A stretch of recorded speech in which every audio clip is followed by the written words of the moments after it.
Hi, welcome back to Julie's Rich Life. I'm Julie, just coming off of a mini retirement. I did a part 1 video about the financial aspects of practicing retirement. I didn't teach, which is my main profession. We'll teach children, and I didn't do any of my little side hustles either.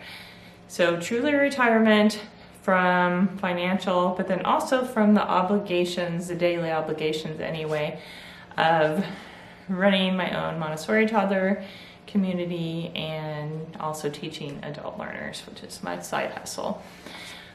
In this video, part 2, I'm going to be talking a little bit about the non-financial aspects of retiring.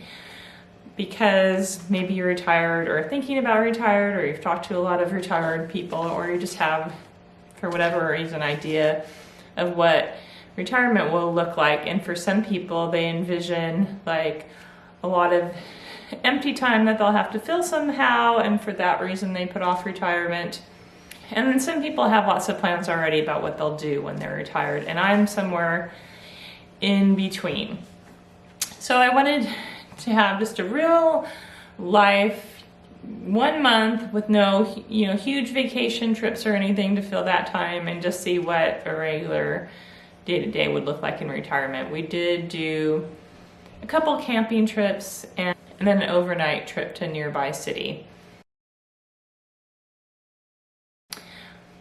But one of the things I know about myself is I do like to stay busy, and I didn't want to start a whole bunch of new projects because I'd be going back to work in the fall, and I didn't want to start a lot of new commitments volunteer-wise or anything that I couldn't commit to past a month. So what I did to kind of give myself some structure, because my day-to-day is very structured and I start work same time every day, finish teaching the same time every day. How long I work at night varies a bit.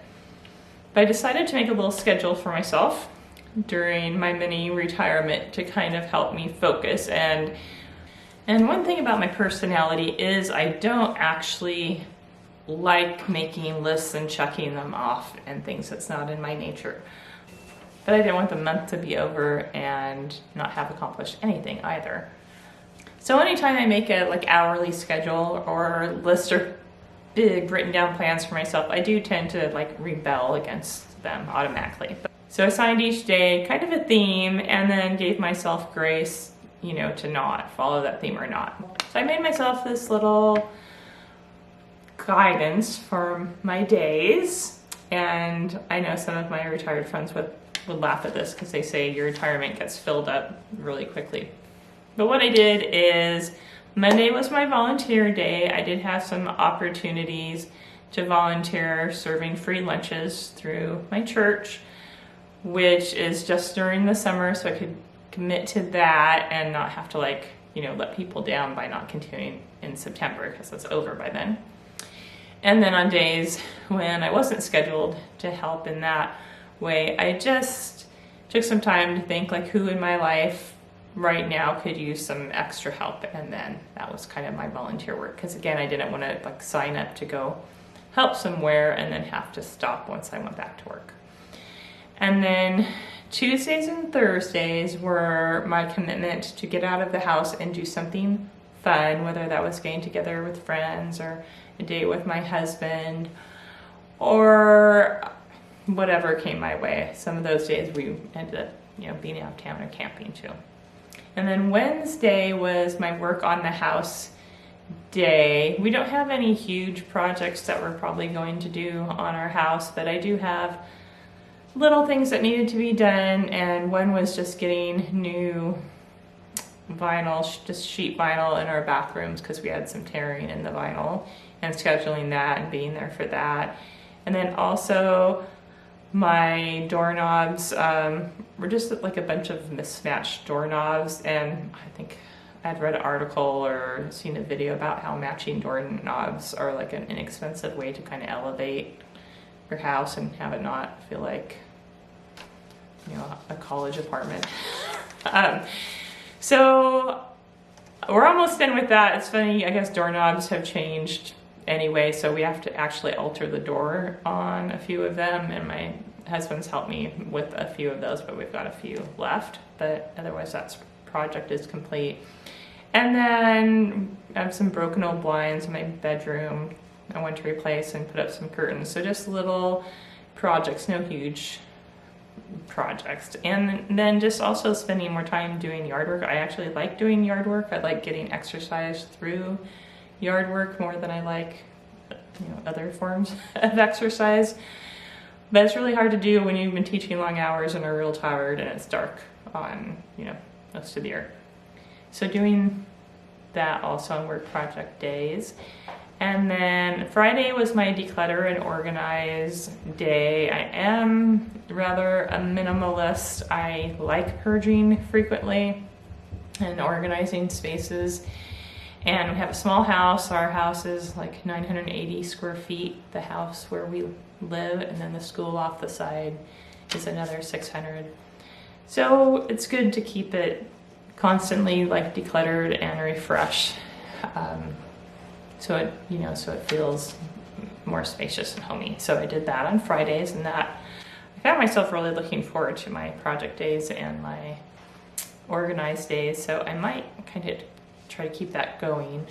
And then Saturday, Sunday were just like an invitation to, relax more and work on my hobbies more. And so that's what I did. And how did it go? Well, I kind of alluded to it. It went well. Most of the getting out and doing something fun and, involved just meeting up with friends. And that was lovely because it's hard. I have a lot of teacher friends and it's harder to get together during the school year. It was also a good test of committing time to myself. So committing Wednesday would be time for me to work on my house, and Friday was time to work on my house too, and Monday was to volunteer, and to not let other people's demands interfere with that. So, so it gave me a good practice with boundaries, which I hear from many retired people. Once people find out you're retired, they think of lots of things for you to do that maybe weren't in your plans.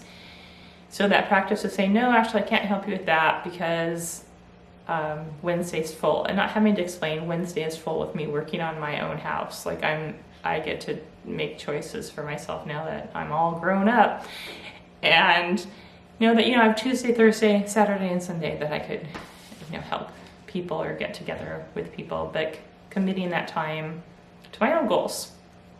And so that's something that doesn't really happen during the school year much, and I think is important looking into having a lot of non-working, non-job hours in the future, like just know which days I have the capacity to volunteer, to help family, and still reserve some time for my own goals that I have for myself in retirement and my own leisure that I'm going to have in retirement. So that's how the non-financial piece went, and people were good at respecting my boundaries. It was harder for myself to say no than for people to accept a no, especially when it came to like taking care of my granddaughter, because I do really like that. It's hard to say no, but I got a lot of hours in taking care of her anyway, and still got things done that I wanted to do. Let me know, have you ever done a practice retirement, and how did it go for you financially? If you want to know again how it went for me financially, you can check out part 1 of this video. I will link that here. And what did you learn from your mini retirement? All right, thanks for watching. And if you're interested in how I'm setting my goals and working towards meeting my goals of retiring in a couple years at a fairly young age, then please do go ahead and like this video so YouTube will show you more, and maybe even subscribe. All right, thanks for watching. Take care.